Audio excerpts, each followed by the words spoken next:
의를 행하는 자마다 그에게서 난 줄을 알리라. 저와 여러분의 삶의 자리에 늘 의를 추구하고 그 의를 따라 살아감으로 그에게서 난 그 모습이 또 증명되어지고 드러나는 삶이 되어지기를 주님의 이름으로 축원드립니다. 지난주 오후 예배 때 저는 여러분과 함께 누가 저 그리스도인가, 누가 저 그리스도인가에 대해 함께 나누었습니다. 누가 저 그리스도인입니까? 누가 저 그리스도입니까? 예수님의 이름을 사칭하는 자가 바로 저 그리스도입니다라는 말씀을 드렸습니다. 자기를 메시아 구세주 재림주라고 소개하는 이들이 바로 저 그리스도입니다. 그들은 항상 남을 속이는 자들인 것이지요. 진정 예수 그리스도의 이름으로 그들은 이야기하면서 자기의 배를 채우는 자들이 되고 말았습니다. 그것이 우리 사회 가운데 참 많이 일어났습니다. 그런데 그 모습은, 적그리스도의 이 모습은 사도 요한이 활동할 때도 있었고 또 여러 시대 속에서도 계속 있었다라는 것을 우리가 볼 수 있었습니다. 그러므로 항상 마지막 때다 그 마음으로 우리가 사는 것이 가장 좋은 신앙의 모습을 가질 수 있다라는 생각을 또 하게 됩니다. 또한 누가 적그리스도인가라고 하는 그 물음에 대하여 공동체를 파괴하는 자들이다라는 말씀을 또 함께 나누었습니다. 공동체, 예수 그리스도로 인하여 신앙의 공동체가 되었습니다. 그 신앙의 공동체를 파괴하는 자가 바로 적그리스도다라는 말씀을 드린 것이지요. 세계교회는 하나의 교회입니다.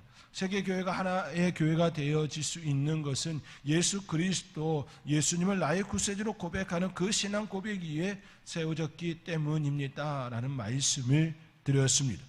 하나의 신앙 고백 위에 세워졌기에 교회는 하나이라는 말씀이었던 것이지요. 세계교회는 여러 종파가 있고 모습은 다르지만 또 추구하는 방향성이 때로는 다르지만 오직 하나의 신앙 고백 위에 세워져 있기 때문에 세계의 교회는 종파가 다를지라도 추구하는 바가 다를지라도 온 세계에 있는 교회는 하나인 것이지요. 우리나라 안에서도 여러 다양한 종파들이 있지 않습니까? 보수교단도 있고 진보교단도 있고 골기하는 그 현장 가운데서 해방신학을 이야기하는 그런 종파도 있고 그렇지 않은 종파들도 있습니다. 너무 다양한 모습들이 한국 사회 안에도 이미 교회들의 그 모습이 있습니다. 그러나 그 모든 모습들 속에서 한 가지 공통점이 있다고 한다면 하나의 신앙 고백 위에 세워졌다라는 것입니다. 그 신앙 고백은 바로 예수님만이 우리의 구세주입니다. 예수님만이 우리의 구세주입니다 라고 하는 그 고백인 것입니다. 그래서 세계교회는 하나의 교회입니다 라고 말할 수 있는 모습이다라는 말씀을 드렸습니다. 고로 신앙 위에 세워진 공동체를 파괴하는 자가 바로 적그리스도입니다 라는 말씀을 드렸습니다. 우리는 늘 예수님을 나의 구세주로 고백하며 사는 사람들입니다. 그 사람들은 우리는 그리스도인, 기독인이라고 칭하는 것이지요. 오늘 보면은 그리스도인이라 칭함을 받는 우리들의 삶에 대해 사도 요한은 말하고 있습니다. 사도 요한은 편지를 읽는 이들에게 처음부터 들은 것을 너희 안에 거하게 하라라고 말씀하고 있습니다. 24절 너희는 처음부터 들은 것을 너희 안에 거하게 하라라고 말씀합니다. 처음부터 들은 것이란 결국 예수 그리스도의 공생애의 삶을 가리키고 있습니다. 이는 결국 예수님의 사역인 것이지요. 사도 요한이 예수님을 만났고 예수님을 통하여서 배웠던 그것들을 그들에게 하나하나 알려주었던 것들이 있는 것이지요. 그것에 대한 말씀입니다. 마태복음에 의하면 예수님의 사역은 크게 세 가지로 나타났지요. 하나는 말씀 사역입니다. 말씀으로 무리들을 가르치셨습니다. 우리가 여름이 되면 특별히 여름 성경 학교를 하고 수련회를 하고 단기 성교팀을 보내고 하는 그 이유는 결국 말씀 사역입니다. 가르치는 사역이지요. 가르치지 않으면 그들이 바르게 세워지지가 않기 때문입니다. 가르칠 때에 그들이 세워지고, 가르칠 때에 그들이 양육받고, 가르칠 때에 그들이 그 몫을 감당하며 사는 자가 될 수가 있습니다. 우리가 왜 우리의 자녀들을 학교에 보냈고 교육을 시킵니까? 그들이 이 시대에 귀한 인재들이 되어지기를, 제목이 되어지기를 간절히 바라기 때문입니다. 그렇지요? 말씀 사역은 바로 가르치는 사역, 교육 사역입니다. 예수님의 또 다른 사역 중에 하나는 치유 사역이었습니다. 아픈 이들을 고치심이었지요. 귀신 들린 자들을 귀신을 쫓아내시면서 그들을 회복시켜 주셨습니다. 회복 사역이었지요. 치유 사역, 회복 사역이라 말할 수 있습니다. 연약한 자들을 일으켜 세워 주시는 그 일을 감당하셨습니다. 예수님께 나와왔던 모든 이들에게 다 그들에게 그렇게 치유의 손길을 베풀어 주셨습니다. 예수님의 그 옷자락만이라도 만지면 내가 나으리라라고 하는 그 믿음으로 다가온 그에게 하나님께서는, 예수님께서는 그에게 은혜가 입혀질 수 있도록 흘려 보내주셨습니다. 그렇지요? 그 일을 감당하셨습니다. 세 번째는 복음 전파였지요. 이는 선교 사역입니다. 복음을 모르는 이들에게 복음을 전하는 일, 그 일을 우리 예수님께서 행하셨습니다. 이것이 마태복음 속에 나타난 예수님의 사역, 이런 모습입니다. 사도 바울은 전하는 이가 없는데 어찌 들으리요? 라는 말씀을 하지요. 전하는 이가 있을 때 들을 수 있다라는 것 아닙니까? 우리가 복음을 듣게 된 이유가 무엇입니까? 우리보다 앞서서 하나님의 말씀을 들었고, 그 들은 말씀을 그들이 믿었고, 그 믿은 말씀을 우리에게 전하여 준 이가 있었기 때문입니다. 그분이 어머니일 수도 있고, 아버지일 수도 있고, 형제일 수도 있고, 고모일 수도 있고, 삼촌일 수도 있고, 친구일 수도 있고, 형제일 수도 있겠지요. 여러 다양한 모습을 통하여서 우리 가운데에 그렇게 흘러 들어옴이 되었습니다. 전하는 이가 없으면 어떻게 들을 수 있었겠습니까? 전하는 이가 있었기에 듣게 되어진 것이지요. 사도 요한이 말하는 처음부터 들은 것은 결국 예수님의 사역입니다. 예수님의 공생의 그 기간 동안에 펼쳐놓았던 사역들입니다. 예수님의 사역은 결국 구원 사역이라고 말할 수 있습니다. 예수님의 구원 사역은 모든 것들을 통합할 수 있는 그런 말씀인 것이지요. 우리가 복음을 전하는 이유가 무엇입니까? 그들의 영혼이 구원받기 위해서입니다.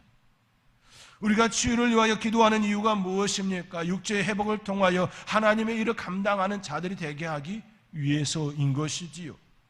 하나님의 일은 요한복음 3장 17절과 같이 하나님이 그 아들을 세상에 보내신 것을 세상을 심판하려 하심이 아니요, 그로 말미암아 세상의 구원을 받게 하려 하심이라 기록되어 있습니다. 요한복음 3장 16절에 이어서 3장 17절 말씀에 그로 말미암아 세상이 구원을 받게 하려 하심이라 라는 것이지요. 예수님께서 이 땅에 오신 이유가 무엇입니까? 라고 말하면 결국 그로 말미암아 세상이 구원을 받게 하기 위함이라는 것이지요. 이를 위하여서 이 땅에 오셔서 복음을 전파하셨고 가르치셨고 치유사역을 행하셨습니다. 그리고 때가 되어져서 십자가를 짊어지시고 십자가에서 죽으시고 또 부활하셨습니다. 그리고 부활하신 그 몸을 사람들에게, 제자들에게 보여주셨지요. 그리고 만삭되지 못한 못난 바울에게도 보여주셨던 그 모습들을 우리는 이미 말씀을 통하여 알고 있습니다. 그 모든 것들은 다 예수님의 구원 사역이라는 것이지요. 구원 사역입니다. 우리는 그 예수님의 공생의 모든 사건들을 딱 하나의 말로 정의할 수가 있는 것이지요. 그것이 바로 구원 사역입니다. 그로 말미암아 세상이 구원을 받게 하려 하심이라 라는 이 말씀처럼 육체의 회복을 통해 세상을 구원하는데 통로로 쓰임받기 위해서라는 것이지요. 우리가 다음 세대를 가르치는 이유가 무엇입니까? 그들이 하나님의 사람으로 살기 바라기 때문입니다. 그러므로 처음부터 들은 것은 결국 예수님의 사역이고 예수님의 사역은 구원 사역입니다. 우리가 예수님을 믿게 되었고 우리가 예수님의 사람으로 살아가는 그 삶의 이유는 다 여기에 해당하는 것이지요. 우리는 그 구원 사역을 위하여서 사명을 받은 거고 그 일을 위하여서 살아가는 자들이 되어진 것입니다. 구원을 얻은 이들이 갖는 특권이 무엇입니까? 라고 할 때 결국 아들을 알고 아버지를 아는 것이지요. 말씀이 내 안에 들어오면 그 말씀은 아버지와 아들을 깨닫게 하십니다. 그것이 그 말씀에 하나님의 영이 역사하기 때문이지요. 우리가 예수님을 나의 구세주라 고백할 수 있는 이유가 무엇입니까? 성령님이 내 안에 임재하셔서 나로 하여금 그렇게 고백할 수 있게 하셨기 때문이지요. 성령님이 내 안에 임재하시면 아버지를 알고 아들을 알고 아들을 알고 아버지를 아는 그런 경지에 이르게 되어진다라는 말씀입니다. 이것이 바로 사도 요한이 24절에서 말씀하고 있는 내용입니다. 너희는 처음부터 들은 것을 너희 안에 거하게 하라. 즉 처음부터 들은 것은 예수님의 공생애, 예수님의 구원사역, 예수님의 사역이지요. 그 사역을 너희 안에 거하게 하라라는 말씀을 하고 있습니다. 또 처음부터 들은 것이 너희 안에 거하면, 즉 하나님의 말씀이 너희 안에 거하면, 예수님의 구원사역, 그 구원이 너희 안에 거하면 너희가 아들과 아버지 안에 거하리라 라는 말씀으로 풀이가 되어지는 것입니다. 요한일서 2장 24절의 이 말씀, 이 한 구절의 말씀은 그렇기에 너무 깊이 있고 넓고 굉장히 큰 말씀인 것이지요. 그 세계를 삶 속에서 날마다 경험하며 살아갈 수 있기를 바랍니다. 하나님께서 내 안에 말씀을 넣어주셔서 내 안에 그 말씀이 역사되어짐으로 아들을 알고 아버지를 알고 또 그 일을 감당하는 자의 삶이 되어짐이 되는 것이지요. 너희는 처음부터 들은 것, 결국 예수님의 그 구원사역, 예수님의 그 사역, 그 사역을 너희 안에 거하게 하라라고 말씀합니다. 결국 그 삶을 따라 살아가라라는 말씀이기도 하는 것이지요. 이렇게 말씀하고 25절에 이와 같이 이야기합니다. 그가 우리에게 약속하신 것은 이것이니 곧 영원한 생명이니라. 너무 당연한 말씀이지요. 너무나 당연한 말씀입니다. 말씀이 내 안에 거하면 아들을 알고 아버지를 알고 또 그 안에 거하는 삶을 살게 되어지면 영원한 생명이 주어진 것 아닙니까? 너무나 당연한 말을 이렇게 기록해 놓은 것입니다. 우리의 삶의 이유가 무엇입니까? 우리의 삶의 목적이 무엇입니까? 우리의 삶의 방향이 무엇입니까? 무엇 때문에 지금 살아가고 있습니까? 라고 말하면 결국 영원한 생명을 얻기 위하여서 지금 우리가 살아가는 것이다라고 말씀하는 것이지요.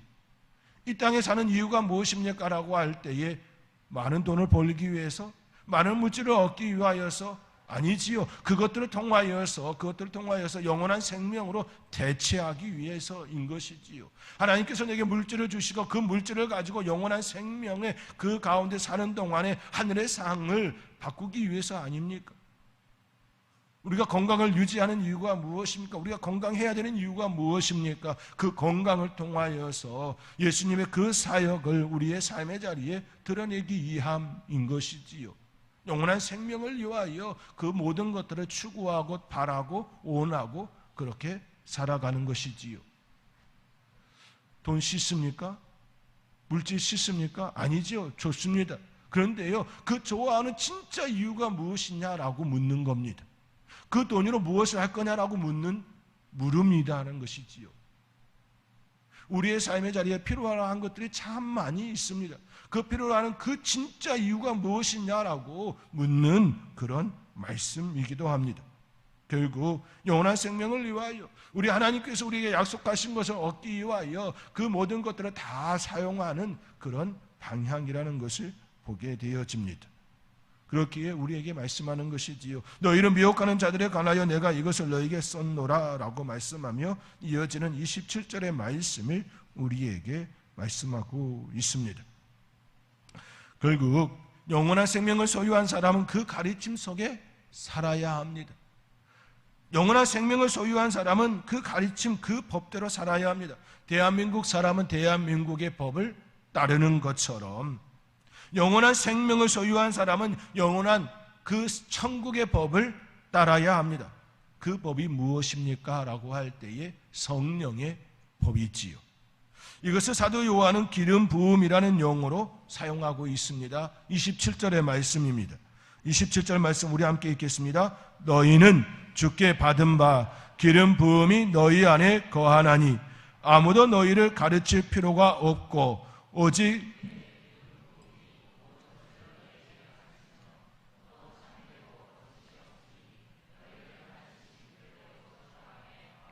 아멘. 주께 받은 바 기름 부음이 너희 안에 거하나니 오직 그의 기름 부음이 모든 것을 너희에게 가르치며 또 참되고 거짓이 없으니 너희를 가르치신 그대로 주 안에 거하라 라고 말씀합니다. 기름 부음이 무엇입니까? 성령의 임재지요. 성령의 역사입니다. 기름 부음 두 번 반복합니다. 기름 부음이 바로 성령의 임재, 성령의 경험, 성령 체험을 일컫습니다. 중요하기에 반복해서 우리에게 말씀하는 것이지요. 성령님은 우리가 주의 자녀로 살도록 가르침을 주시지요. 길을 인도해 주십니다. 성령의 법을 따르도록 인도해 주십니다. 성령의 법은 해방의 법이지요. 우리를 자유롭게 합니다. 로마서 8장 2절 말씀에 이는 그리스도 예수 안에 있는 생명의 성령의 법이 죄와 사망의 법에서 너를 해방하였음이라 라고 말씀하고 있습니다. 그리스도 예수 안에 있는 생명의 성령의 법이 죄와 사망의 법에서 너를 해방하였음이라 말씀하지요. 육신의 생각은 사망이요 영의 생각은 생명과 평안이니라. 무릇 하나님의 영으로 인도함을 받는 사람은 곧 하나님의 아들이라. 로마서 8장의 말씀에 성령으로 따라가는 그 삶에 대하여 너무나도 자세하게 잘 기록되어 있습니다. 성령의 법을 따라 성령을 따라 살아가는 삶이 어떤 삶인가 궁금하시다면 로마서 8장의 말씀을 곰곰이 한 장 한 절 한 절 곱씹어 읽어보시기 바랍니다. 그러면 성령의 법을 따라 살아가는 삶이 어떤 삶인지를 너무나도 잘 여러분에게 드러나게 하실 것입니다. 27절의 말씀과 같이 너희는 주께 받은 바 기름 부음이 너희 안에 거하나니 성령이 너희 안에 거하나니 아무도 너희를 가르칠 필요가 없고 성령이 우리 안에 거하시면 성령의 가르침대로 처음부터 들은 것을 우리 안에서 계속해서 되새기게 하시고 그 안에서 살아갈 수 있는 힘을 공급해 주신다라는 말씀인 것이지요. 그러한 자는 26절 너희를 미혹하는 자들에 관하여 내가 이것을 너희에게 쌌다라고 하는 그 미혹하는 자들의 그 미혹을 받지 않게 된다라는 말씀입니다. 어렵게 썼지만 어려운 내용이 아니라는 것입니다. 우리가 이 땅에 사는 동안에 무엇을 따라 살아야 합니까? 성령을 따라 살아야 합니다. 성령을 따라 살면 세상에 그 적그리스도 세상에 우리를 넘어지게 하는 그런 것들로부터 넘어지지 않고 승리할 수 있다. 이 말씀을 지금 사도 요한은 하고 있는 것이지요. 성령님은 우리를 그리스도인답게 살게 하십니다. 그 은혜 안에 머물 수 있도록 날마다 우리에게 길을 안내하시고 그 가운데 살아갈 수 있도록 힘을 공급해 주시는 분이십니다. 그러하기에 28절 자녀들아 이제 그의 안에 거하라. 이는 주께서 나타내신 바 되면 그가 강림하실 때에 우리로 담대함을 얻어 그 앞에서 부끄럽지 않게 하려 함이라 라고 말씀합니다. 성령님을 따라 사는 삶은 결국 그 마지막 때가 되어지면 부끄럽지 않은 구원을 얻게 되는 것이지요. 그 안에 사는 사람들 왜 그렇습니까? 성령은 거짓과 함께 할 수 없기 때문입니다. 늘 참과 함께 하기 때문이지요. 그렇기에 부끄럽지 않다라고 말씀하시는 것입니다.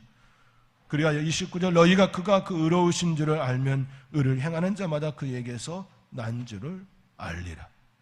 그렇지요. 성령님은 진리입니다. 성령은 거짓과 함께 할 수가 없습니다. 그러므로 성령을 따라가는 그 삶은 예수님을 알고 아버지를 알고 진리를 알기에 29절에 있는 것처럼 너희가 그가 의로우신 줄을 알면 의를 행하는 자마다 그에게서 난 줄을 알리라 하신 것처럼 우리가 의를 행하고 살아가는 자들이 되어진다라는 말씀입니다. 이번 한 주간도 성령님을 따라 살아가는 그런 삶을 살 수 있기를 바랍니다. 성령님, 우리의 삶에 늘 주장하여 주셔서 그 법을 따라 살아가며 늘 은혜를 입는 저희들 되게 하여 주옵소서라고 기도하며 승리할 수 있는 저와 여러분이 되어줄 수 있기를 주님의 이름으로 축원드립니다.